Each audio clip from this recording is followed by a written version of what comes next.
नमो विष्णुपादाय कृष्णप्रेष्ठाय भूतले श्रीमते भक्ति विकास स्वामिनिति नामिने। नमो विष्णुपादाय कृष्णप्रेष्ठाय भूतले श्रीमते भक्ति वेदांत स्वामिनिति नामिने। नमस्ते सारस्वते देवे गौरवाणी प्रचारिणे निर्विशेष शून्यवादी पाश्चात्य देशतारिणे। जय श्री कृष्ण चैतन्य प्रभु नित्यानंद श्री अद्वैत गदाधर श्रीवासादि गौर भक्त वृंद। हरे कृष्ण कृष्ण कृष्ण हरे हरे, हरे राम राम राम हरे हरे, ஹரே கிருஷ்ணா.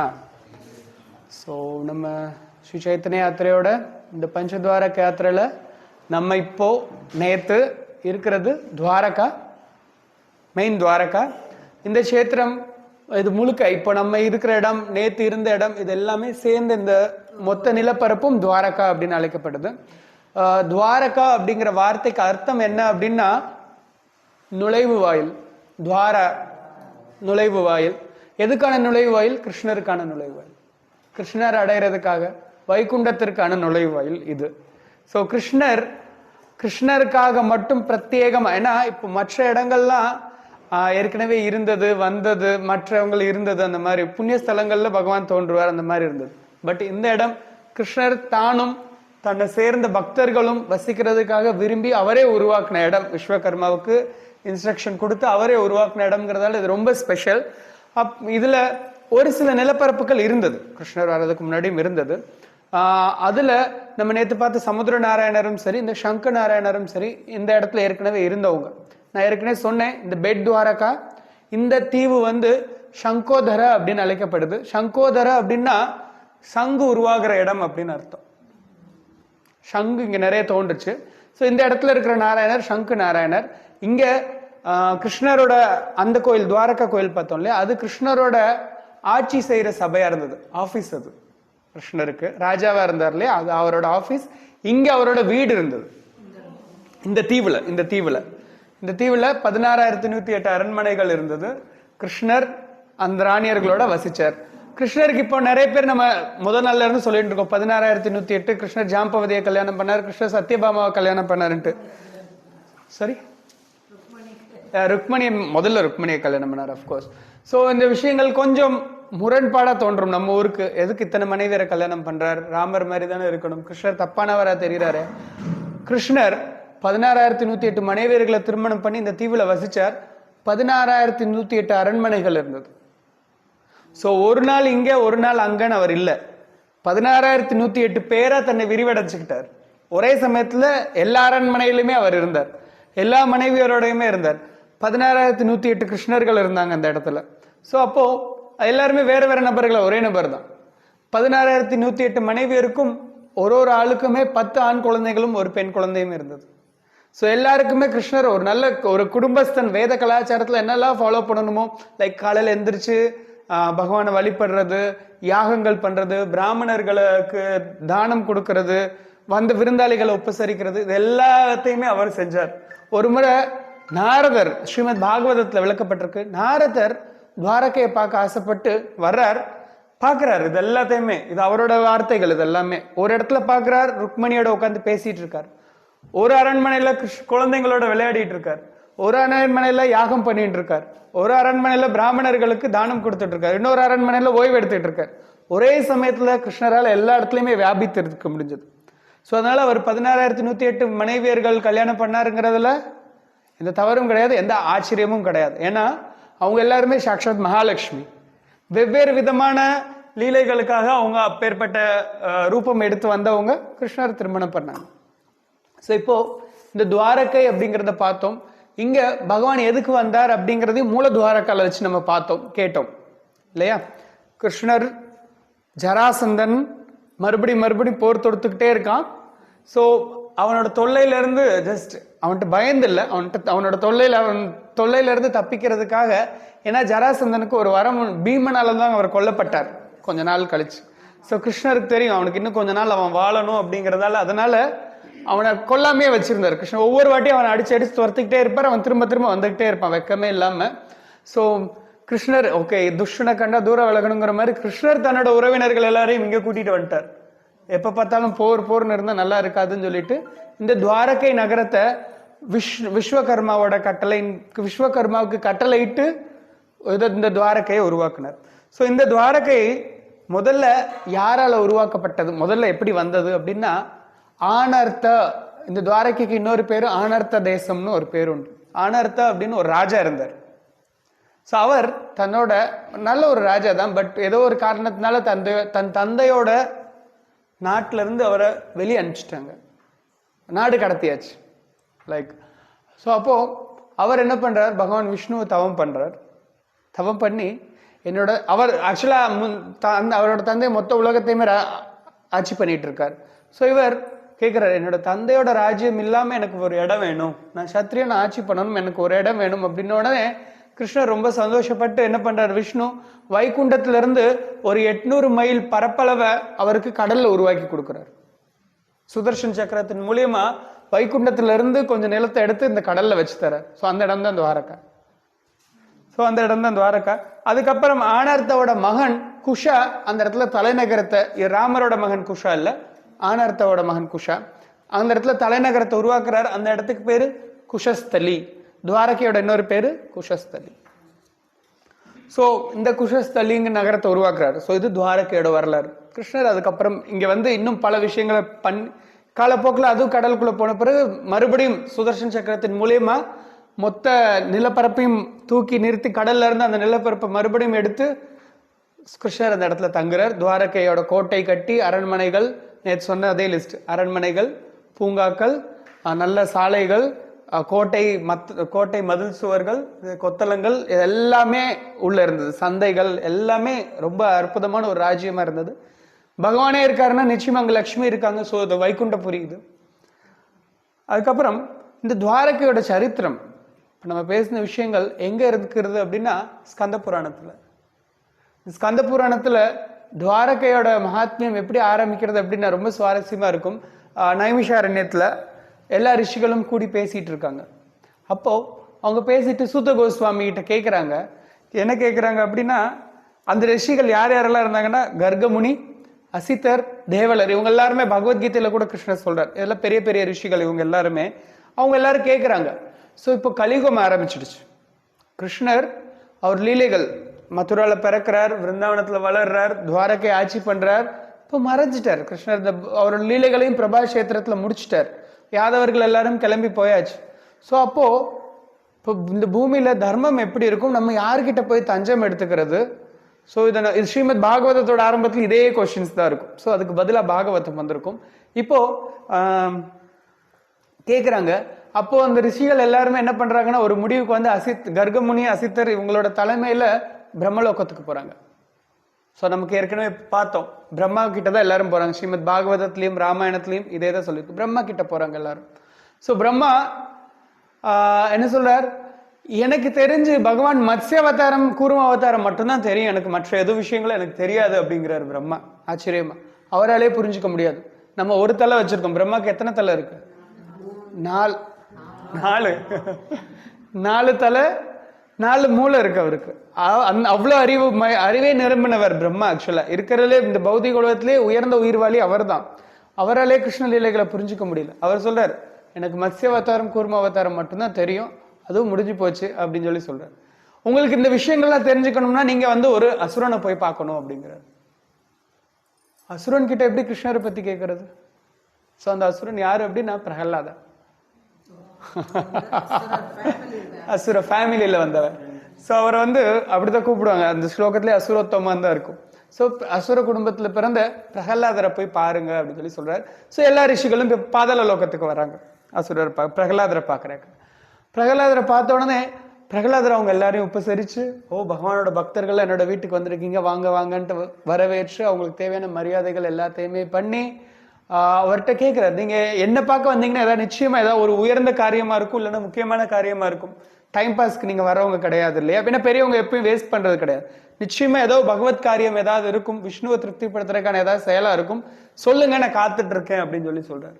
ஸோ அதுக்கு ரிஷிகள்லாம் பதில் சொல்றாங்க. இந்த மாதிரி அதுக்கு அவங்களோட கேள்வியை கேட்கிறாங்க, இந்த கலியுகம் இதை எப்படி தாக்கு பிடிக்கிறது, பகவான் கிருஷ்ணர் இப்ப எங்க இருக்காரு அப்படின்னு சொன்ன உடனே ஒரே பதில் சொல்றார், அவர் குஷஸ்தலியில இருக்காரு அப்படின்னு சொல்லிட்டு, துவாரகையில இருக்காரு அப்படின்னு சொல்லிட்டு. எல்லாருக்கும் ஆச்சரியம். துவாரகை கடலுக்குள்ள போயிடுச்சு, ஏன்னா கிருஷ்ணர் லீலைகளை முடிச்சிட்டாரு. துவாரகை கடலுக்குள்ள போயிடுச்சே, அவர் மறுபடியும் ஒரு தடவை ரிப்பீட் பண்ணுவாங்க. கிருஷ்ணர் மதுரால பிறந்தார், விருந்தாவனத்துல வளர்ந்தார், இந்த அவங்க அம்மா அவரை கட்டி போட்டாங்க, கோபியர்களோட இருந்தார், ஸோ கோவர்தன மலையை தூக்குனார். எல்லா லீலைகளையும் வரிசையை நேரேட் பண்ணிட்டு குருக்ஷேத்திர போர்கள் நடந்தது, யாதவர்கள் பிரபாஷேத்திரத்துக்கு போறாங்க, இதெல்லாம் நடந்தது. கிருஷ்ணர் வைகுண்டம் போயிட்டார் பிரபாஷத்துல இருந்து, துவாரகையும் பாதி கடலுக்குள்ள போயிடுச்சு. ஸோ இப்போ எப்படி கிருஷ்ணரை பார்க்கறது? அவர் தான் அவதாரங்களை முடிச்சுட்டாரு. இல்ல, கிருஷ்ணர் துவாரகையில ருக்மிணியோட நித்தியமா வசிக்கிறார் அப்படின்னு சொல்லிட்டு அதுக்கப்புறம் இந்த ஸ்தல புராணத்தை ஆரம்பிக்கிறார். ஒரு முறை இது நம்ம அடுத்து பார்க்க போற ருக்மிணி கோயில்ல அது சம்பந்தப்பட்ட வரலாறு. ஒரு முறை கிருஷ்ணரும் ருக்மிணியும், ஏன்னா கிருஷ்ணர் ருக்மிணி தேவி தான் ராணி, 16,108 ராணியர்கள்ல முக்கியமானவங்க ருக்மிணி தேவி. 8 பேர் முக்கியமானவங்க, அதுல தலைமை ருக்மிணி தேவி தான். ஸோ அவங்க என்ன பண்றாங்க அப்படின்னா, கிருஷ்ணர் ஒரு முறை துர்வாச ரிஷி இந்த பக்கம் இந்த ஏரியாவுக்கு துவாரகாக்கு வந்திருக்காரு அப்படின்னு தெரிஞ்ச உடனே ஒரு நல்ல ராஜா அப்படிங்கிற முறையில அவர் நாட்டுக்கு வரவே இருக்கணும். ஸோ துர்வாச ரிஷியை போய் ருக்மிணியும் கிருஷ்ணரும் போய் நாட்டுக்கு அவங்க வீட்டுக்கு சாப்பிட்றதுக்காக கூப்பிடுறாங்க. எதுக்கு? சாப்பிட்றதுக்கு. இதுல ஏதாவது தப்பு இருக்கா? இல்லை. ஸோ ஆனா துர்வாச ரிஷி என்ன பண்ணுவாருன்னா, வேண்டாம் கிருஷ்ணா, நான் எதுக்கு எடுத்தாலும் கோவப்படுவேன், எப்படி உங்களுக்கு எதாவது வம்புல தான் முடியும், பெட்டர் வேண்டாம், நான் வரல அப்படின்னு. இருந்தாலும் நல்ல ஒரு குடும்பஸ்தன்கிற முறையில வைஷ்ணவர்களை வீட்டுக்கு கூப்பிடணும், பிராமணர்களை வீட்டுக்கு கூப்பிடணும், அவங்களுக்கு உபச்சாரம் பண்ணணும் அப்படிங்கிறதால, நம்மளோட கலாச்சாரம் அப்படிங்கிறதால கிருஷ்ணர் வாங்க வாங்க அப்படின்னு சொல்லி கூப்பிடுறார். ஸோ அதுக்கு என்ன சொல்றார் துர்வாசர்? என்ன சொல்றார், நீங்க 2 பேரும் உங்க ரதத்துல குதிரைகளை கழட்டி விட்டுட்டு நீங்க 2 பேரும் என்ன உட்கார வச்சு இழுத்துட்டு போற மாதிரி இருந்தா நான் வர்றேன் அப்படின்னு சொல்லி சொல்றேன். ஸோ யாரு தேர் குதிரையா இருக்கணும்? கிருஷ்ணரும் ருக்மணியும். யார்? இந்த உலகத்தையே படைச்ச தேவனும் அம்மாவும் அப்பாவும், இந்த உலகத்துக்கே அம்மாவும் அப்பாவும் அவருக்கு ரதத்தோட குதிரைகளா இருக்கணும்னு துர்வாசர் ஆசைப்படுறார். ஓகே அப்படிங்கிறார் கிருஷ்ணர் ஓகே அப்படிங்கிறார். ஏன்னா அவரோட கல்யாண மங்களகரமான குணங்களை காட்டுறதுக்காக கிருஷ்ணர் ஓகே சொல்றார். ஸோ துர்வாசர் உட்கார வச்சாச்சு, இழுத்துட்டு போயிட்டே இருக்காங்க. ருக்மிணி எப்பேற்பட்டவங்க அப்படின்னா, தாமரை விட மென்மையானவங்க, கடினமான வேலைகள் அவங்க செஞ்சதே கிடையாது. ஏன்னா அவங்க ருக்மி இளவரசி, அவங்க பீஷ்மக்கரோட பொண்ணு, இங்க ராணி. ஸோ அதனால அவங்களோட உடல் ரொம்ப மிருதுவானது, வண்டி இழுக்கிற அளவுக்கு அவங்களுக்கு ஸ்ட்ரென்த் கிடையாது. வர வழியிலே பயங்கர தாகம் ஆயிடுது. ஸோ கிருஷ்ணரை கண்ணிலே பார்த்து சொல்றாங்க, எனக்கு தாகமா இருக்கு சுவாமி அப்படின்ட்டு. கிருஷ்ணர் அதை புரிஞ்சுக்கிட்டு தன்னோட காலை ஒரு அழுத்துறாங்க. உடனே அந்த இடத்துல இருந்து கங்கை வராங்க. ஓகே, ஸோ கிருஷ்ணரோட பாதத்துல எப்பவுமே உண்டு. கங்கை எங்க இருந்து வராங்கன்னா, திருவிக்ரம அவதாரத்துல நம்ம நேற்று பார்த்தோம், ஜாம்பவான் சுத்தி வந்தார் இல்லையா. திருவிக்ரம அவதாரத்துல பகவான் மேலுலோகத்தை அளந்தார் இல்லையா, அப்போ பிரம்மா அவரோட பாதத்தை கழுவுறார், அந்த வாட்டர் தான் கங்கா, அந்த தண்ணி தான் கங்கை. ஸோ எப்பவுமே கிருஷ்ணரோட பாதத்துல கங்கை இருந்துகிட்டே இருக்காங்க. ஸோ அப்போ கங்கை இங்க ருக்மிணியோட தாகத்தை தணிக்கிறதுக்காக வர்றாங்க. ருக்மிணியும் ரொம்ப தவிச்சு போயிருந்ததால டக்குன்னு தண்ணியை குடிச்சிடுறாங்க. ஸோ துர்வாசர் ரெடி ஆயிட்டார். இப்போ அடுத்த இதுக்காக ரெடி ஆயிட்டார் அவர். ஸோ அவர் என்ன பண்றாரு அப்படின்னா, ஒரு சின்ன ஒரு பேசிக் எட்டிகேட், வயசுல பெரியவன், அவங்களோட குலகுரு, ஒரு பிராமணா, ஒரு வைஷ்ணவா. ஸோ நீங்க எனக்கு இப்போ உங்க வீட்டுக்கு நான் கெஸ்டா வந்துட்டு இருக்கேன், எனக்கு முதல்ல ஆஃபர் பண்ணல, ஸோ நீ எப்படி அப்படின்னு சொல்லிட்டு, உன் கணவன் நீ 2 பேர் சேர்ந்து தானே பண்ணீங்க, இனிமே எப்பவுமே நீங்க பிரிஞ்சே தான் இருப்பீங்க அப்படின்னு சபிச்சிடுறேன். ஸோ ருக்மிணிக்கு கிட்டத்தட்ட உலகமே இடிஞ்சு விழுந்த மாதிரி ஒரு ஃபீலிங், அப்போ ஒரு எண்ணம் உருவாகிறது. ஏன்னா அவங்க 2 பேரும் எப்பவுமே பிரியாதவங்க, ருக்மிணி துவாரகாதீஷ எப்பவும் பிரியாதவங்க, பிரிஞ்சிருவீங்க அப்படின்னு சொல்லி சபிக்கிறார். ஸோ உடனே அப்புறம் எனக்கு எப்போ ஒரு கெஸ்ட்டுக்கு கொடுக்காம நீங்க தண்ணி குடிச்சிங்களோ, இந்த ஏரியால நல்ல தண்ணியே கிடைக்காது அப்படிங்கிற. கிடையாதுங்க, நல்ல தண்ணி கிடையாதுங்க, எல்லாம் கடல் தண்ணி மட்டும்தான் இங்க. ஸோ அப்போ இந்த 2 விஷயம்ல இருக்கு இல்லையா. அப்போ அதுக்கப்புறம் கிருஷ்ணர் இருந்தாலும் ருக்மிணியை சாந்தப்படுத்துறதுக்காக, நோ ப்ராப்ளம், டெய்லி 2 வேளை நான் உன்னை பார்த்துட்டு போவேன், நம்ம 2 பேரும் ஒன்னா இருக்க மாட்டோம், பட் நான் பார்த்துட்டு போறேன் அப்படின்னு சொல்லி சொல்றேன். நீ இங்கே இரு அப்படின்னு சொல்லி நான் உன்னை பார்த்துட்டு போறேன் அப்படின்னு சொல்லி ருக்மிணி அந்த இடத்துல 16 வருஷங்கள் தவம் பண்ணி கிருஷ்ணரை மறுபடியும் அடைகிறாங்க. ஸோ டெய்லி கிருஷ்ணர் அந்த கோயிலுக்கு, ருக்மிணி துவாரகான்னு சொல்லிட்டு நம்ம அடுத்து போற கோயிலுக்கு 2 முறை கிருஷ்ணர் வந்துட்டு போறதா விஷயம். ஆமா, அவர் டெய்லி பார்த்துட்டு போறாரு. ஸோ அதுக்கப்புறம் டோன்ட் வரி, கவலைப்படாத, நீ இருக்கிற இடம், இந்த இடம் எல்லாமே பெரிய நந்தவனமாகும், வைகுண்டத்துல இருந்து சில விஷயங்களை நான் இங்க அனுப்புறேன் அப்படின்னு சொல்லிட்டு நல்ல அழகான நாரதரும் சமுத்திர ராஜாவும் வந்து நிறைய வசதிகள் ஏற்படுத்தி கொடுத்துட்டு போவாங்க. ருக்மணி யாரு? மகாலட்சுமி. மகாலட்சுமி யாரு? சமுத்திரராஜனோட மனைவி, சாரி மகள் சாரி மன்னிச்சிடுங்க, சமுத்திரராஜனோட மகள் மகாலட்சுமி. ஸோ அதனால அவரும் நாரதரும் வந்து ருக்மணி தேவியை சமாதானப்படுத்திட்டு எல்லா வசதிகளும் ஏற்படுத்தி கொடுத்துட்டு போவாங்க. பெரிய பெரிய நந்தவனங்கள், மனசுக்கும் உடலுக்கும் இதம் அளிக்கக்கூடிய நீரூற்றுகள், நல்ல விஷயங்கள் எல்லாத்தையுமே வச்சுட்டு போவாங்க. Durvasar no no no no no, இது கிடையாது, நீ செஞ்ச தப்புக்கு கொஞ்சம் வழி விட்டுருங்க அவருக்கு, நீ செஞ்ச தப்புக்கு கஷ்டப்படணும், நீ அதுதான் சாபம், அதுதான் பனிஷ்மெண்ட் இல்லையா? ஸோ அதனால இந்த இடம் எந்த விதமான காடுகளோ செடிகளோ எதுவுமே இல்லாம போட்டோமோ மறுபடியும் ட்ரை ஆயிடும். பட் இருந்தாலும் ஒரு துவாரகதீஸ்வர் சமாதானப்படாது, நான் இருக்கேன், நீ கவலைப்படாத, நான் இருக்கேன் அப்படின்னு சொல்லிட்டு, இப்போ நான் தான் 2 முறை வந்துட்டு போறேன் இல்லையா அப்படின்னு சொன்ன உடனே எஸ் அப்படின்னு சொல்லிட்டு, அதுக்கப்புறம் துர்வாசருக்கு கிருஷ்ணர் வரமும் கொடுக்குறார், உணவும் கொடுக்குறாரு, வீட்டுக்கு கூட்டிட்டு போய் அடுத்து வரமும் கொடுக்குறார். ஸோ உங்களுக்கு என்ன வரம் வேணும் அப்படின்னு சொல்லி கேட்கிறார். நீங்க இங்கேயே இருக்கணும், இந்த துவாரகையில நித்தியமா வசிக்கணும் அப்படின்னு சொல்லிட்டு துர்வாசர் ரெக்வெஸ்ட் பண்றார்.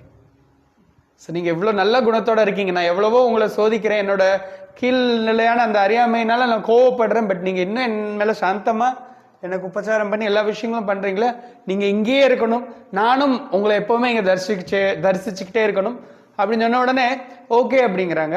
ஸோ உடனே வசிஷ்ட ரிஷி, எல்லா தேவர்களும் ரிஷிகளும் அந்த இடத்துல வர்றாங்க. வசிஷ்ட ரிஷி கிருஷ்ணரோட பூஜைக்காக கோமதி இந்த இடத்துக்கு வரவழைக்கிறார். ஸோ பிரம்மலோகத்துல இருந்து கோமதி வர, நேற்று காலையில நம்ம மந்திரம் சொல்லும்போது வசிஷ்டரோட பொண்ணுன்னு தான் சொன்னோம் அவங்கள. ஸோ கொண்டு வராங்க, கோமதி வர்றாங்க. அப்புறம் எல்லா தேவர்களும், பிரம்மா வந்து அவரோட குலத்தை உருவாக்குறார், சாவித்ரி அவங்களோட குலத்தை உருவாக்குறாங்க, இந்திரன் அவரோட குலத்தை உருவாக்குறார். எல்லாரும் இங்க இருந்து தங்கி பகவானை வழிபட்டாங்க, துவாரகதீஸ்வரர். ஸோ அதுக்கப்புறம் இந்த கோயில் கிருஷ்ணர், அதுக்கப்புறம் நம்ம பிரபாஷேத்திரத்திலே பார்த்தோம், துவாரகையோட ஒரு பகுதியை தவிர்த்து மற்ற எல்லாமே கடலுக்குள்ள போயிடும் கிருஷ்ணர் மறைஞ்ச உடனே. ஸோ அப்போ அர்ஜுனன் கிருஷ்ணரோட பேரன், கொள்ளு பேரன், கிருஷ்ணரோட மகன் பிரத்யும்ன, அனிருத்தா, அவரோட மகன் வஜ்ரநாபா, அவரை ராஜாவை பிரதிஷ்டை பண்றார். வஜ்ரநாபா கிருஷ்ணலீலா ஸ்தலங்கள், ஏன்னா என்னோட தாத்தா பகவான், சாக்ஷாத் பகவானே, அதனால கிருஷ்ணலீலா ஸ்தலங்களையும் அவரோட புகழும் இன்னும் வர காலத்துல எல்லாம் பாடிக்கிட்டே இருக்கணும் அப்படின்னு சொல்லிட்டு பெரிய பெரிய கோயில்கள் கட்டுறார். ஸோ அவர் பிரதிஷ்டை பண்ணி அவர் கட்டின கோயில் தான் துவாரகதீஷ கோயில், ருக்மணி கோயில் எல்லாமே. அதுக்கப்புறம் காலப்போக்கிலையும் பல படையெடுப்புகளாலையும் மீண்டும் மீண்டும் மீண்டும் மீண்டும் அழிக்கப்பட்டு மறுபடியும் கட்டப்பட்டது. இப்ப இருக்கிற கோயில், இந்த அமைப்பு, இது எல்லாமே சங்கரர் காலத்துல ஏற்படுத்தப்பட்டது. எஸ், ஆதிசங்கரர் காலத்துல 1200-800 வருஷங்கள் பழமையான கோயில் இது. 1200 வருஷம் சங்கரோட டைம். அதுக்கப்புறம் நம்ம இப்ப கடந்து பெட் துவாரகா வந்திருக்கோம். பெட் துவாரகா அப்படிங்கிற இடம், பேட் அப்படின்னா குஜராத்தி மொழியில தீவு அப்படின்னு அர்த்தம். தீவுல இருக்க துவாரகா இது. ஸோ இங்க துவாரகதீஸ்வருக்கு ஒரு கோயில் இருக்கு. இந்த இடத்துல தான் சுதாமரும் கிருஷ்ணரும் சந்திச்ச இடம். நம்ம போய் கோயிலுக்குள்ள பார்ப்போம். கிருஷ்ணர் ருக்மிணியோட அரண்மனை தனியா இருக்கு, ருக்மிணியோட அரண்மனை அந்த இடம். ஸோ இந்த மாதிரி 16,108 அரண்மனைகளும் இங்கே தான் இருந்தது, இந்த தீவுல தான் இருந்தது. இந்த இடத்துக்கு சங்கோதரா அப்படின்னு பேர் நான் ஏற்கனவே சொன்னேன், சங்கு உருவாகிற இடம். இந்த இடத்துக்கு அதிபதியா இவர் தான் இருந்தார், சங்கு நாராயணா இவர். சங்கு சக்கர கதா பத்மத்தோட, நம்ம எல்லா கோயிலும் எல்லா டேட்டிஸ் பார்க்குறோம் இல்லையா, சங்கு சக்கர கதா பத்மத்தோட 4 கை ரூபத்தில் இருக்க ரொம்ப சின்ன மூர்த்தி, ரொம்ப அழகா பார்த்து அலங்காரம் பண்ணுவாங்க. ஸோ நமக்கு அலங்காரங்களுக்கு நடுவில் அவரை கண்டுபிடிக்கிறது கொஞ்சம் கஷ்டம் தான். ஸோ அதுக்கப்புறம் இங்கே ஒரு குளம் உண்டு, இப்போ நம்ம போவோம் அங்கே. அது மத்ஸ்ய தீர்த்தம், சங்கு தீர்த்தம் அல்லது மத்ஸ்ய தீர்த்தம்ட்டு. பகவான் மத்ஸ்ய அவதாரத்தை இந்த குளத்துல தான் எடுத்தார். கோமுகாசுரா அப்படிங்கிற அசுரனை இந்த குளத்துல வச்சு கொண்டார், இந்த சமுத்திரத்துல. ஸோ அதோட ஒரு பார்ட் இந்த குளமும். ஸோ அதை தரிசனம் பண்ணுவோம். இப்போ தரிசனம் பண்ணிட்டு நம்ம ஆட்டோக்கு போய் உட்காந்துட்டு பெட் துவாரகா துவாரகதீஸ்வரை தரிசனம் பண்ண போறோம் நம்ம அடுத்து. ஸோ அந்த கோயில்ல கொஞ்சம் மக்கள் வரத்து நிறைய இருக்கும். ஸோ எல்லாரும் சேர்ந்தே இருங்காங்க. ஸோ அதுக்கப்புறம் நம்ம நாகேஸ்வர் கோபி தலாப் பார்ப்போம். கோபி தலாப்ல வச்சு நம்ம கொஞ்ச நேரம் பேசலாம். அதுக்கு அடுத்து நாகேஸ்வர் ஜோதிர்லிங்கம் பார்ப்போம். அங்கேயும் மக்கள் வரத்து கொஞ்சம் இருக்கும். ஸோ சேர்ந்து இருக்கலாம், சிவபெருமானோட கோயில். அதுக்கு அடுத்து ருக்மணி துவாரகா, ருக்மணியை போய் பார்க்க போறோம். ஹரே கிருஷ்ணா. द्वारकाधीश की जय, शंकर नारायण की जय, श्रील प्रभुपाद की जय. हरे कृष्णा.